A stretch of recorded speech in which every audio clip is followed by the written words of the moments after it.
Programang ito ay rated SPG. Striktong patnubay at gabay ng magulang ang kailangan. Maaaring may masiselang tema, lengguwahe, karahasan, sexual, horror o droga na hindi angkop. You're really not guilty and wala kang kinalaman sa mga ginagawa ng nanay mo. Hindi ka matatakot sumama sa amin sa presinto bukas, hindi ba? Ipinagtataka nga dito ni Zoe na kung bakit daw pinatawag siya dito ni RJ at Giselle. At dito nga nagtanong itong si Zoe nang makapasok siya dito sa conference room kung saan ay nagkakape itong si Giselle at itong si RJ. At dito nga na humingi ng paumanhin itong si RJ dito kay Zoe sa mga nasabi niya at napagtaasan niya daw ito ng boses. At dito nga nagtanong itong si Zoe na kung bakit daw siya pinatawag. At diretsahan naman na sinabi ni Giselle dito kay Zoe na kung talaga daw ay hindi guilty itong si Zoe ay kinakailangan na sumama daw ito sa presinto kinabukasan. At nagtanong itong si Zoe na kung bakit pa daw niya kailangang sumama sa kanila. At dito nga na sinabi ni Giselle na kung talagang walang kinalaman itong si Zoe sa mga pinaggagawa daw ni Moira, kailangan na makita ni Giselle at ni RJ na hindi guilty itong si Zoe. At wala na nga siyang nagawa at agad na tinawagan itong si Moira at ipinaalam dito sa kanyang ina na gustong mangyari dito ni Giselle na ipapatawag at isasama siya sa presinto kung saan ay makakaharap nga nila itong si Dax. At dito nga natila natakot itong si Moira dahil alam niya na nakilala itong si Zoe dito ni Dax at baka ikanta daw siya nito. At dito naman na sinabi ni Zoe sa kanyang ina na ano daw ang kanyang gagawin.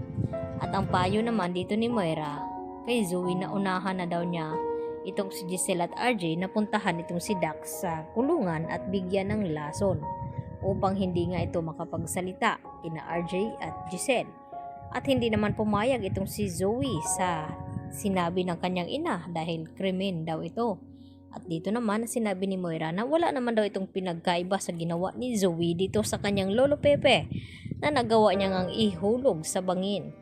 At dapat ay magiging praktikal itong si Zoe at gawa ng paraan, kung hindi baka sa kulungan daw sila dadamputin.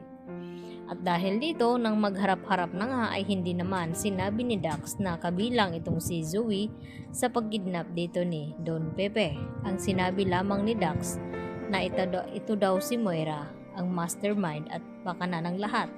At siya lang daw at wala nang iba. At tila nakahinga naman ng maluwag itong si Zoe dahil hindi siya idinamay dito ni Dax dahil alam niya na may gusto nga si Dax dito nga sa kanya.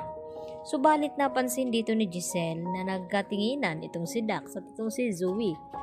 Kaya agad naisip ni Giselle na kasabwat din itong si Zoe at hindi niya napigilan ang kanyang sarili na hindi saktan itong si Zoe at inawat naman ito ni RJ dahil si Moira nga ang sinabi dito ni Dax.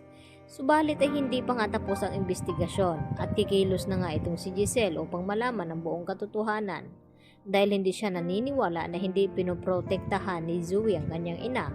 Dahil alam niya noon pa man nakasabwat nga itong si Zoe sa lahat ng mga plano dito ni Moira. Lalo pa nakaugali niya itong si Moira. Kaya agad na sinundan ni Giselle itong si Zoe at kinuha niya nga itong cellphone kay Zoe na baka matawagan daw niya itong kanyang ina at mabigyan ng babala.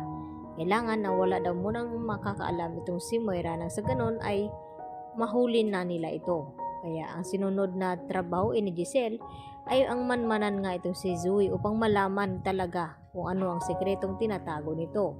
At hindi nga siya nagkamali dahil nakipagkita nga itong si Zoe dito kay Doc Carlos at humingi ng tulong na tulungan itong si Moira makatakas. Kaya abistado na nga ito. Yan lang po at marami pong salamat sa inyong panonood.